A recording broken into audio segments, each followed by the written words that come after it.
Ji, why is schema markup important in SEO. एक तो अब आपको बता दिया मैंने, सबसे पहले इसकी इंपॉर्टेंस ही बताई है कि भाई ये क्या करता है कि शॉर्ट समरी सी दे देता है आपकी वेबसाइट के मतलब, इसीलिए इसको बोलते हैं माइक्रो डाटा, या इसको कहते हैं सिमेंटिक वोकैबुलरी। आप वोकैबुलरी का मतलब है कोई इंग्लिश की वोकैबुलरी नहीं, vocabulary about your website content.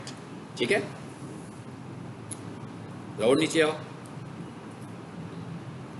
दो तीन बातें यहाँ लिखी हुई हैं। डज स्कीमा हेल्प एसईओ, अभी इसको डिस्कस करते हैं। What is the use of schema markup in SEO, how does schema affect SEO. अच्छा, अब एसईओ को ये हेल्प करता है, मैंने कहा भाई ये टेक्निकल एसईओ का बहुत स्ट्रॉन्ग फैक्टर है और ये एसईओ को हेल्प करता है। क्यों हेल्प करता है? इसलिए कि ये आपकी वेबसाइट को का माइक्रो डाटा क्राउलर को दे देता है, और क्राउलर को ये पता लग जाता है कि ऐसे विजिटर्स जो ये वाला कंटेंट ढूंढ रहे हैं वो इस कंटेंट को ढूंढने के लिए किस जगह पर जाएंगे। ऐसी वेबसाइट्स जो स्कीमा इस्तेमाल करते हैं, रिसर्च ये शो करती है कि ऐसी वेबसाइट्स जो पहले 3 नंबर पर आ रही होती हैं किसी भी कीवर्ड के अगेंस्ट, पहले 3 नंबर पर आने वाली जो वेबसाइट्स होंगी उन तीनों में स्कीमा लगा होता है। यानी ये सबसे बड़ी बात है कि स्कीमा आपकी वेबसाइट को रैंक कराने में भी हेल्प कर रही है। यानी कि रिसर्च शो करती है कि मोस्टली वेबसाइट्स, खासतौर पर जिनमें कंपटीशन हो, और पहली 10 वेबसाइट्स में से जो पहली 3 वेबसाइट्स होंगी उनमें स्कीमा लाजमी लगा। तो यहाँ से हमें इसकी इंपॉर्टेंस का भी पता लग गया, हमें ये भी पता लग गया कि ये एसईओ को अफेक्ट करती है। यानी ये हमें सारी इनिशियल चीज़ों का भी पता लगा। अभी तक मैंने स्कीमा बनाने की बात नहीं किया, अभी तक सिर्फ मैं इसकी इंपॉर्टेंस के मतलब बता रहा हूँ और इसका एसईओ में रोल बताया आपको। अब हम ये देखते हैं अगला काम क्या है। अगला काम फिर वही है कि भाई मेरे पास एक वेबसाइट आई है एसईओ के लिए, तो भाई सबसे पहले तो मुझे यही चेक करना है ना कि स्कीमा लगा भी हुआ है कि नहीं लगा हुआ, कहीं डेवलपर ने तो नहीं लगाया हुआ।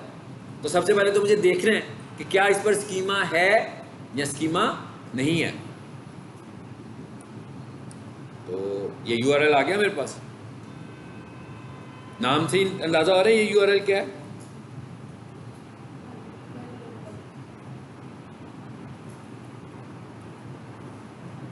जी, ये यूआरएल किस लिए है? चेक करने के लिए है कि क्या किसी वेबसाइट पर स्कीमा लगा हुआ है या नहीं लगा हुआ। तो पहले चेक करते हैं। वेबसाइट का नाम है validator.schema.org।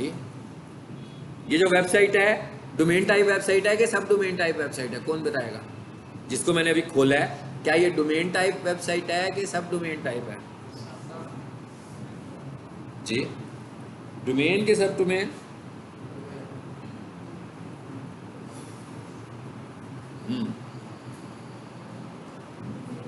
डोमेन, आप बड़े काबिल आदमी हो यार। सब डोमेन, देखो मैंने उसे काबिल किया तो उसने सही बता दिया एकदम। बताओ कैसे सब डोमेन है? भाई सिंपल सी सब डोमेन बनी हुई है। इतना लंबा लेक्चर हमने सब डोमेन का समझा था कि जो मेन डोमेन होती है abc.com, xyz.com, ali.com, 786.com domain है। और जब मैं ये कहूँगा a.abc.com तो सब डोमेन है। ali.abc.com सब डोमेन है। तो यहाँ क्या लिखा हुआ वेबसाइट पे? validator.schema.org। इसका मतलब है, अब मैं आपसे ये कहूँ कि geo.tv डोमेन टाइप वेबसाइट है कि सब डोमेन टाइप है?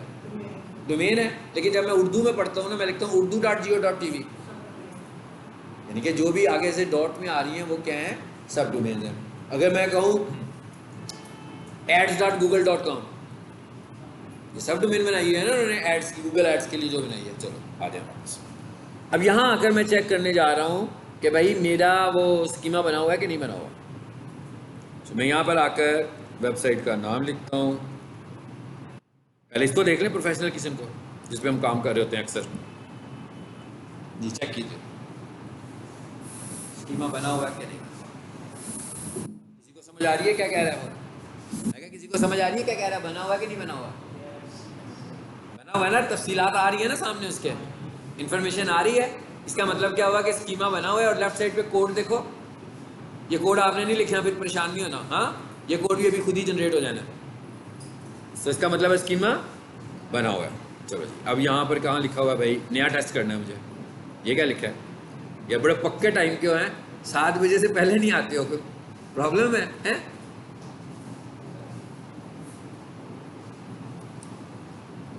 कुछ और करते हो? वैसे ही 7 बजे का टाइम सेट किया हुआ है, ट्रैफिक की वजह से किया हुआ है। लो, जिसने क्या कहा न्यू टेस्ट, न्यू टेस्ट कैसे कर रहे हैं देखा आपने? न्यू टेस्ट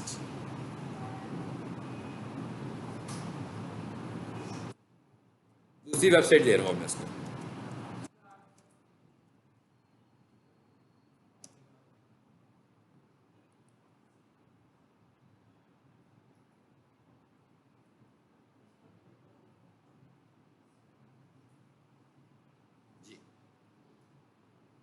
क्या कहता है? ये तो पता लग गया कि कैसे टेस्ट होगा, स्कीमा लगा हुआ है कि नहीं लगा हुआ। validator.schema.org, वहां पर जाकर URL लिखो। URL में लेफ्ट साइड पर आपको स्कीमा वाला कोड भी नजर आएगा और राइट साइड पे वो दिखाएगा भी कि स्कीमा क्या है। अगर मैं फिर वापस वही वाली वेबसाइट पर चला जाऊं, पीछे वाली पर, ये था,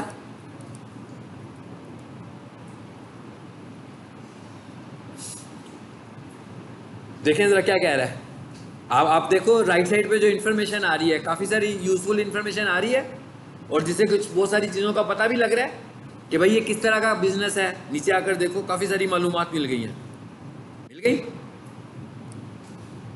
ट्विटर का अकाउंट भी नज़र आ रहा है उसका, फेसबुक भी नज़र आ रहा है, URL भी नज़र आ रहा है, टेलीफोन नंबर भी नज़र आ रहा है। तो काफ़ी इन्फॉर्मेशन दे दी हमने शॉर्ट समरी की सूरत में। और ये वाली इन्फॉर्मेशन आप देख रहे हो, ये स्ट्रक्चर नहीं है, ये प्योरली बिजनेस इंफॉर्मेशन दे रहे हैं हम। तो इससे क्या फ़ायदा हो रहा है क्राउलर को? उस बिज़नेस के मुतालिक भी पता लग रहा है कि वो असल में करते क्या हैं, उनका बिज़नेस क्या है। अब जब कोई भी बंदा कुछ सर्च करेगा तो क्राउलर को समझ में आ जाएगा कि ये चाहता क्या है। तो वो उस तरह की वेबसाइट जिसका स्कीमा बना होगा, उसने तो वो डिटेल से इंफॉर्मेशन दी होगी, तो उसकी इंफॉर्मेशन सामने आ जाएगी। अब अगला सवाल क्या है जी? How to create schema. अब हम ये कह रहे हैं भाई ये स्कीमा बनना कैसे है। ये प्योरली टेक्निकल एसईओ का फैक्टर है, लेकिन ये टेक्निकल एसईओ है मगर है ऑन साइट एसईओ, क्योंकि आपने से हेड के कोड में भी देखा है। हेड में इसका कोड देखा ना। और मैं आपको अक्सर कहता हूँ, स्टूडेंट्स को अक्सर मैं बताता हूँ कि मैं जब स्टार्ट में एसईओ करता था ना, तो ये टेक्निकल एसईओ का कोई नाम नहीं था होता। ऑन साइट एसईओ का नाम होता था और ऑफ साइट एसईओ का नाम होता था। और ये जितनी भी टेक्निकल एसईओ है ना, ये सारी की सारी पार्ट होती थी ऑन साइट एसईओ का। ये तो बाद में गूगल अपने एल्गोरिदम्स को चेंज करता गया, कैटेगराइज कर दिया उसने। तो कहता कि भाई इसमें से कुछ चीज़ों को निकाला उसने, कहता ये टेक्निकल पार्ट है, इसको मैं अलग कर देता हूँ। तो असल में ये है ऑन साइट एसईओ का हिस्सा ही। अल्लाह,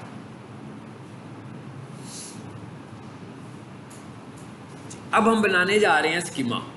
मैं क्या, अब हम स्कीमा बनाने जा रहे हैं, हम स्कीमा लिखने जा रहे हैं। कहता भाई यहाँ आ जाओ, ये वेबसाइट है जी rankrangers.com, स्कीमा मार्कअप। ठीक है, URLs को भी बेशक अपने पास घर जाकर सेव कर लीजिएगा। ये PDF फाइल मैंने आपको शेयर की हुई है। अगर जब मैं कहता हूँ ना मैंने PDF शेयर की हुई है और किसी पे आप क्लिक करो घर में खुले ना, मुझे मैसेज करें व्हाट्सएप ग्रुप में, मैं आपको फिर दोबारा से उसकी दूसरी कॉपी शेयर करूँगा। वेलकम। आप दोनों को इनाम मिलना चाहिए कोई, है ना। कभी आप जीत जाते हो तो कभी वो जीत जाता है। एंड पे आप कहेंगे नहीं समझ में आई डिजिटल मार्केटिंग। भाई पूरे टाइम पर आने वालों को नहीं समझ में आती, तो लेट आने वालों को कैसे समझ में आएगी? हाँ, कम से कम टाइम पर तो आओ ना, कंटेंट की तो समझ में आए। आ जाए आ जाए, और भी किसी ने आना, मैं क्या एक दफ़ा आ जाए।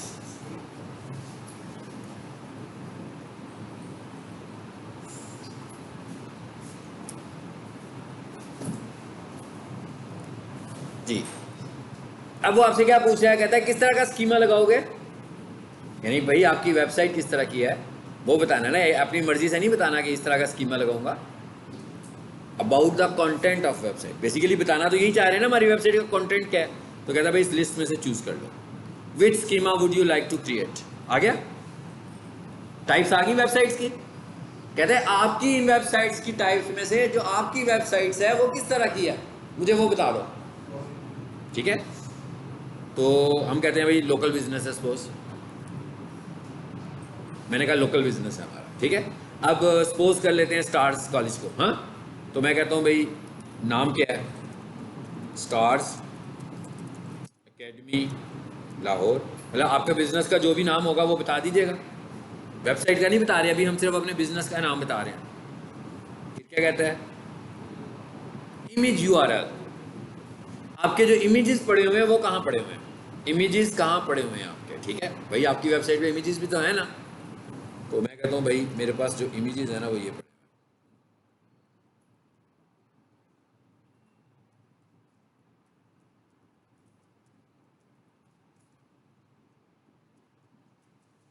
ठीक है, बेशक आईडी यूआरएल छोड़ दो, और चाहो तो यही लिख दो, यहाँ भी दोनों जगहों पर एक ही लिख दें। ठीक है, राइट साइड पे देखिए क्या हो रहा है, कोड जनरेट हो रहा है खुद ही। मैं टाइप करता जा रहा हूँ इन्फॉर्मेशन, कोड खुद ही आता जा रहा है, ये वाला कोड खुद बन रहा है। हाँ, मैं तो सिर्फ उसको इन्फॉर्मेशन प्रोवाइड कर रहा हूँ।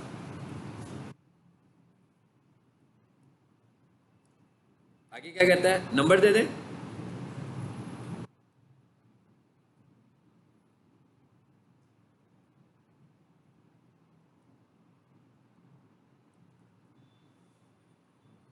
जी, आगे क्या कहता है, प्राइस रेंज देना चाहते हैं तो दे दें, नहीं देना चाहते तो ना दें। अब आप देख रहे हैं ना कितनी सारी इन्फॉर्मेशन दे रहा हूँ अपनी वेबसाइट के मुतल्लिक। साइट मैप और स्कीमा में फ़र्क पता लग गया ना। साइट मैप क्या कर रहा था, आपकी वेबसाइट का स्ट्रक्चर देखता था कि आपकी वेबसाइट का स्ट्रक्चर है क्या, कि भाई कौन कौन से मेन्यूज़ हैं, किस मेन्यू के अंदर सब मेन्यूज़ कौन से हैं और उसमें किस तरह का डाटा है। ये क्या कर रहा है, ये आपकी वेबसाइट के कंटेंट को रिकग्नाइज कर रहा है कि आपकी वेबसाइट में किस तरह की इन्फॉर्मेशन है, ताकि लोग अगर उस तरह की इन्फॉर्मेशन पूछ रहे हो तो वो कैसे बताएगा। जी, स्ट्रीट एड्रेस वगैरह देना हो, बहुत अच्छी बात है, ज़रूर दें एड्रेस, अपने बिजनेस का एड्रेस, फिजिकल एड्रेस अगर मौजूद है तो ज़रूर दें। सिटी, मैंने सिटी भी लिख दिया। चलो मैं कहता हूँ भाई ये कहाँ पर है, सपोज करके हमने यहाँ पर ये भी लिख दिया, और डिटेल्ड एड्रेस है तो पूरा लिख दें। हाँ, जिप कोड, एक्चुअल आपको जिप कोड का पता है वो लिख दें, नहीं तो लाहौर का लिख दें। हाँ, कंट्री कोड, रीजन कोड सबको पता है ना, लिखता जा रहा हूँ। कंट्री कोड 92, लाहौर का कोड 42 लिख दिया मैंने। आगे क्या पूछ रहा है, सोशल प्रोफाइल्स। कहता भाई आपके सोशल मीडिया प्लेटफॉर्म्स भी तो होंगे ना, ताकि गूगल पर कोई बंदा सर्च करता है आपकी वेबसाइट, तो आपकी वेबसाइट को मैं अटैच कर दूंगा आपके सोशल मीडिया लिंक्स के साथ भी, ताकि जब आपकी वेबसाइट ऊपर नज़र आए तो नीचे आपके सोशल मीडिया लिंक्स भी नज़र आए। तो मैं कहता हूँ यस।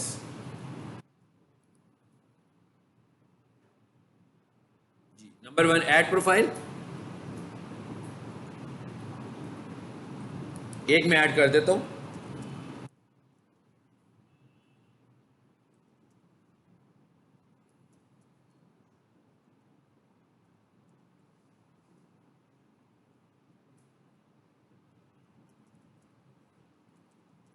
इसी तरह ऐड करते जाएंगे, ट्विटर, लिंक्डइन, यूट्यूब, जितने भी आपके सोशल मीडिया प्लेटफॉर्म्स हैं एक एक करके सारे ऐड कर दें जो आपके एग्जिस्ट करते हैं, ताकि वो वाले भी सर्चिंग में आना शुरू हो जाएंगे साथ। जरा ऊपर जाकर देखें कोड कहाँ चला गया, ये देखिए आ गया, ये बढ़ता जा रहा है ना कोड ऑटोमेटिकली। और ये किस में बन रहा है, स्क्रिप्ट लिखा हुआ है एंड पे, ये जावास्क्रिप्ट का कोड जनरेट हो रहा है। इसका मतलब ये जितनी भी प्रोफाइल्स होंगी मैं एक एक करके ऐड करता जाऊंगा। ये क्या लिखा हुआ है जी, ओपन 24/7,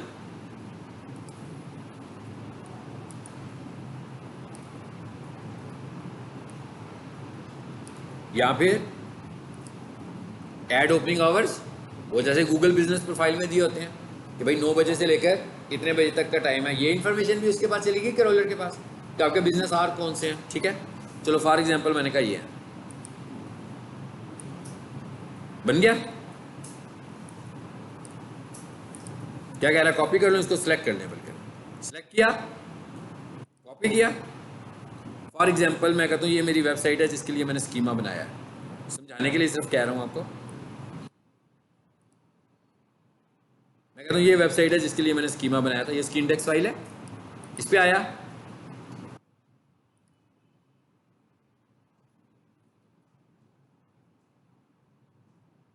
आगे पेस्ट हो गया। किस जगह पे किया? हेड में पेस्ट किया, अलहदा से फाइल नहीं बनानी, हेड में ही पेस्ट कर दिया, बात खत्म, स्कीमा क्रिएट हो गया।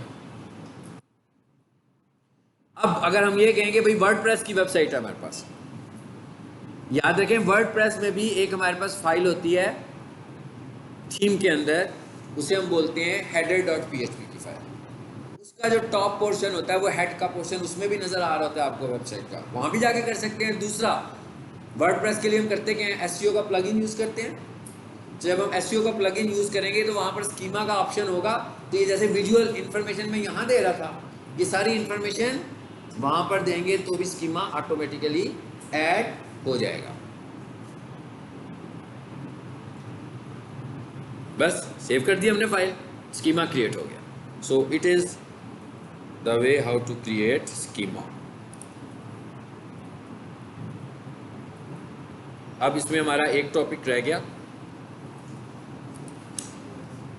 जिसमें हमने एक दफ़ा इकट्ठा सारी टेक्निकल एसईओ को डिस्कस करना है वंस, ताकि आपको पता लग जाए कि एज ए टेक्निकल एसईओ, क्योंकि आज के दौर में टेक्निकल एसईओ को हम अलहदा से एड्रेस करते हैं और ऑन साइट एसईओ को हम अलहदा से। हालांकि ये देखा जाए तो स्कीमा मैंने वेबसाइट पे लगाया, चलो रोबोट्स की फाइल जो है अलहदा बनती है, मान लिया है ना, साइट में आपकी फाइल भी अलहदा बन रही है, लेकिन स्कीमा तो अलहदा नहीं बना, स्कीमा तो हमने उधर ही लगाया है।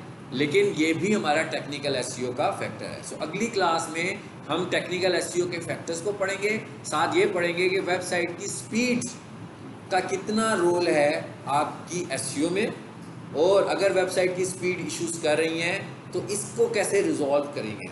ठीक है, ये इंशाल्लाह हमारा नेक्स्ट एसईओ का लेक्चर होगा, टेक्निकल एसईओ का, और होपफुली हम लोग इसको कंप्लीशन की तरफ लेकर जा रहे हैं।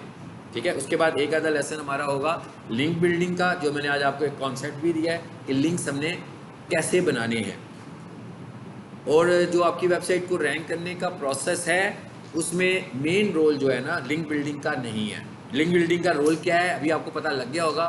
लिंक बिल्डिंग का रोल है वेबसाइट अथॉरिटी को स्ट्रॉन्ग करना, जबकि ऑन साइट एसईओ और टेक्निकल एसईओ ये दो ऐसे फैक्टर्स हैं जिसकी बेसिस पर हम अपनी वेबसाइट को रैंक करवाते हैं। सो अगर हम यूज़ पोज करें कि एक वेबसाइट है जो पिछले 8 महीनों से लिंक बिल्डिंग पे काम कर रही है, तो हो सकता है कि उसकी अथॉरिटी 10 से 20 पर चली गई हो या 25 पर चली गई हो, बट वो वेबसाइट रैंक नहीं कर रही अभी भी।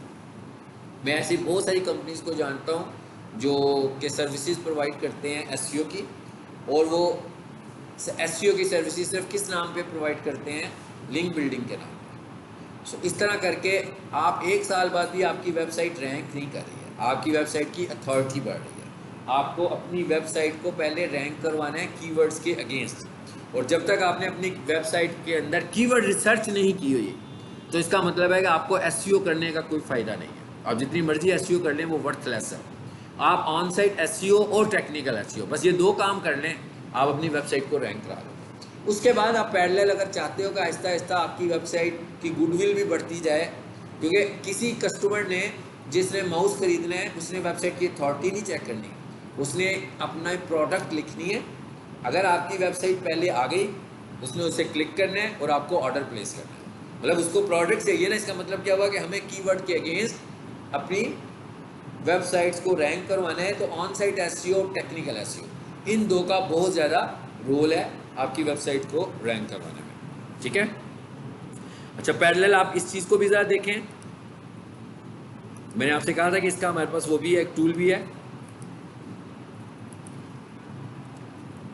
On site SEO checker.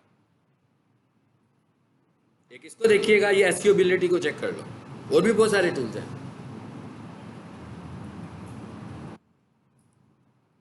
यहां पर आए, वेबसाइट का नाम लिखें और एंटर करें।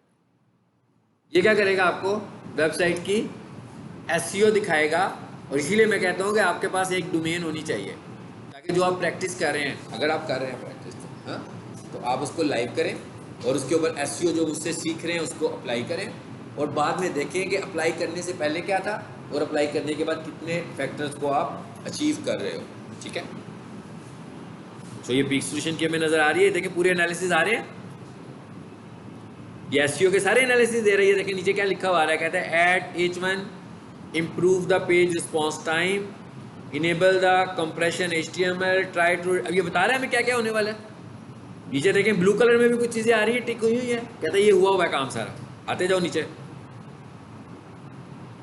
मेटा टैग्स और नीचे आए कंटेंट। यहाँ पर देखें क्या कह रहा है, कहता है पेज क्वालिटी में सिर्फ 50% 8% अचीव्ड। बता रहे कहाँ कहाँ इश्यूज हैं।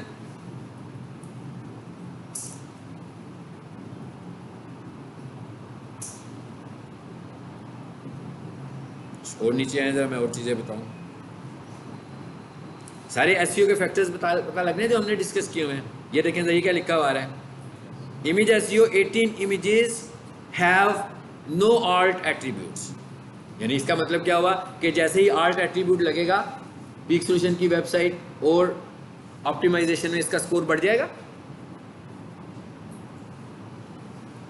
पीक सॉल्यूशन को हमने चेक किया था, इसका स्कीमा लगा हुआ है कि नहीं लगा हुआ, चेक करें।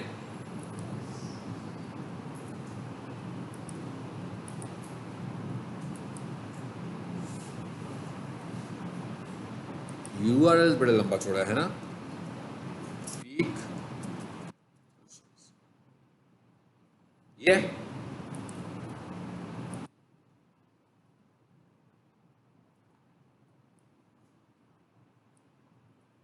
कॉपी को मैं देख रहा हूँ, यहाँ पे नहीं दिया सी कॉपी का ऑप्शन। अच्छा चलो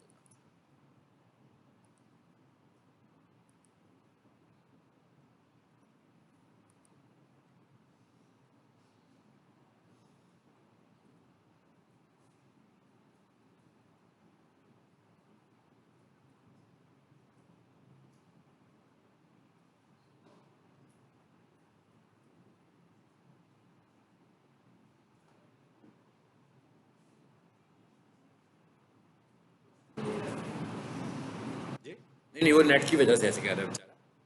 यहाँ तो वो आपको यस करेगा या नो करेगा, ठीक है, कोई जवाब तो देगा ना। अगर वो नहीं दे रहा तो जी लगा हुआ है, लगा हुआ है, ठीक है। जरा इसका स्कीमा पढ़ने की कोशिश करें, है कहाँ पे। बहुत मुख्तसर सा लगा हुआ है।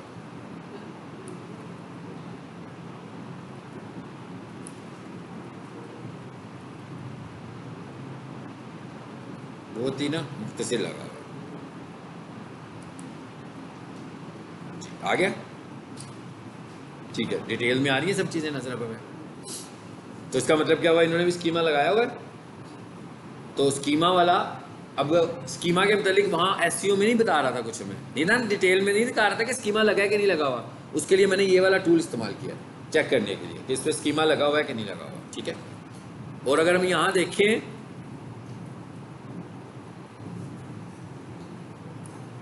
और नीचे आओ जरा, ये क्या लिखा हुआ है, पेज स्ट्रक्चर भी कह रहे हैं 58%, there is no H1 heading specified. ये भी अचीव करेंगे। अब ये देखिए ना पेज स्ट्रक्चर कितना है, 58 है। इसका मतलब क्या हुआ कि अगर ये 58 से 80% भी जाएगा तो वेबसाइट की रैंकिंग फिर ग्रो करेगी एकदम। फिर क्या कहता है, some headings occur twice on the page, the structure of heading is missing one और मोर लेवल्स। वो जो मैंने आपको स्टोरी सुनाई है कि स्ट्रक्चरल फॉर्म में डाटा लिखना है आपने, वो कहता है वो मिसिंग है इसमें। और नीचे आओ, internal links, some internal links have dynamic parameters. All internal URLs which are not marked as no follow should not contain dynamic parameters। कह रहे हैं इसमें नो फॉलो नहीं लगा हुआ। ये डू फॉलो और नो फॉलो क्या होता है, अगर मैंने आपको नहीं बताया तो उसमें बताऊंगा, लिंक बिल्डिंग में बताऊंगा, ठीक है। और नीचे आए, अब ये देखिए पूरे एनालिसिस हो रहे हैं ना। ये आप अपनी वेबसाइट के एनालिसिस कब कर पाओगे, जब आप अपनी वेबसाइट को डोमेन में या सब डोमेन में लेकर जाओगे।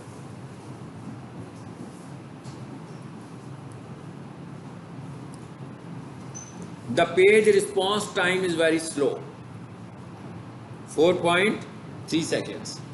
ये आपको अपनी वेबसाइट की स्पीड को भी बढ़ाना है। ये हम टेक्निकल एसईओ जब नेक्स्ट टाइम पढ़ेंगे तो मैं आपको बताऊंगा ये कैसे चेक करना है आपने। अभी हम एसईओ चेक किया, ज़हन में रखिएगा, वेबसाइट की स्पीड चेक नहीं की।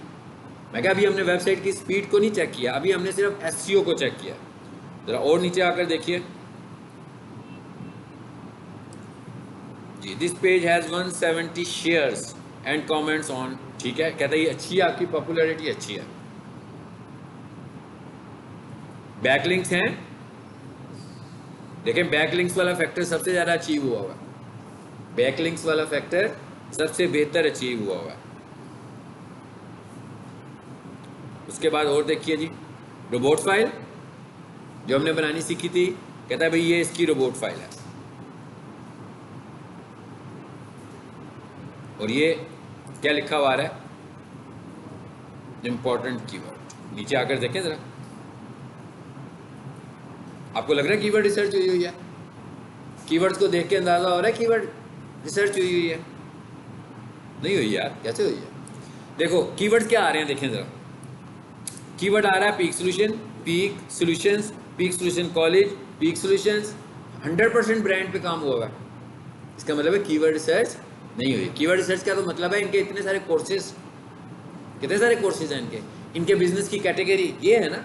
यानी अगर इनकी कीवर्ड रिसर्च हुई हो तो इसका मतलब क्या हुआ कि बेस्ट कंप्यूटर कॉलेज होना चाहिए था, बेस्ट कंप्यूटर इंस्टीट्यूट भी होना चाहिए था, डिजिटल मार्केटिंग के कोर्स का भी कीवर्ड होना चाहिए था, फाउंडेशन के कोर्स का भी कीवर्ड होना चाहिए था। अब ये यहाँ से मुझे पता लग रहा है कि हुई है कि नहीं हुई, क्योंकि यहाँ ये वो है जो इसका कंटेंट है।